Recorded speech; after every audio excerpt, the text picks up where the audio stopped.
we will get you more Formula One action on next week's episode of Overdrive. But for now, let's move to the biggest battle on two wheels, and it is good old-fashioned sibling rivalry with the Bajaj Pulsar 200NS taking on the KTM Duke.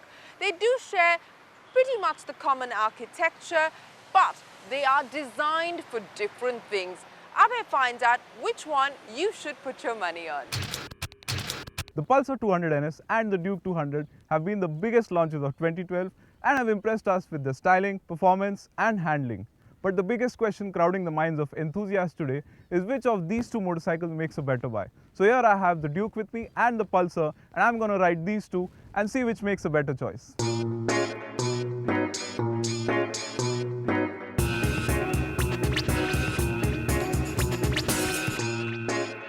The styling on both these motorcycles is poles apart. The KTM uses a sharp, futuristic approach, whereas the Pulsar looks more contemporary. The KTM feels like a compact motorcycle, as if the bodywork were wrapped around its engine, but the Pulsar, on the other hand, is all about muscle and feels like a much larger motorcycle. The Duke 200 borrows styling cues from its elder siblings abroad and looks international with its bright orange color and edgy design. However, it is a really small motorcycle and is not suitable for taller riders. The knee recesses on the tank help you grip it perfectly, but feel small for anybody more than 6 feet tall. The rear end is super compact as well and looks sporty with the exposed rear tire and small LED stoplight. The 200NS on the other hand feels like a large street bike with its aggressive front end and muscular lines. And with its larger dimensions is apt for taller riders as well. As has been the case with all Pulsars, the tank is the centerpiece of the design and looks imposing.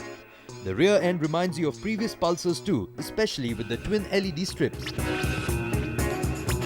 Both these motorcycles share their basic engine architectures, and their gearboxes and crankshafts are virtually identical. But as we move upwards, there's a change. The Pulsar uses a pent-roof combustion chamber which houses 3 spark plugs which are meant to improve efficiency and the bike's bottom end grunt. The Duke, on the other hand, is far more aggressive. It's got a very aggressive power delivery and it revs much quicker, which makes the Duke an absolute hooligan. Having said that, let me tell you the Pulsar 200NS is no slouch.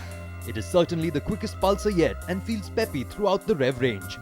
Its power delivery is a lot softer than the Duke though, which makes it enjoyable for inexperienced riders as well. Taller gear ratios, calmer power delivery and strong mid-range make it an able highway tool as well. The Duke though is a rev-hungry machine that loves being crashed to its red line but demands precise throttle control.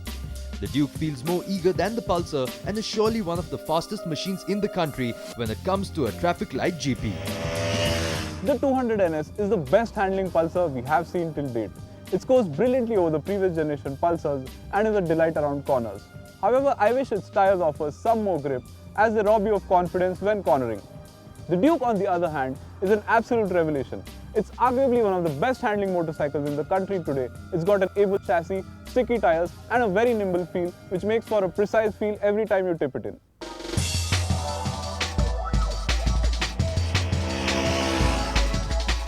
The Duke is a delight for corner carving. It is quick to turn in and feels planted even when fully leaned over around a fast corner. Its tires play an important role here as they let you tip the bike over very quickly, providing loads of grip all the way. Its stiff suspension setup with the upside down forks at the front are an enthusiast's dream come true, but make for a harsh ride quality on bad roads. The 200NS actually feels a whole generation ahead of the previous Pulsars and surprises you with its ability. In traffic, it does not feel as nimble as the Duke, but yes, this Pulsar can handle really well. The suspension setup is not as stiff as the Duke and makes for a plush ride quality on bad roads, apart from making it more comfortable on long rides too.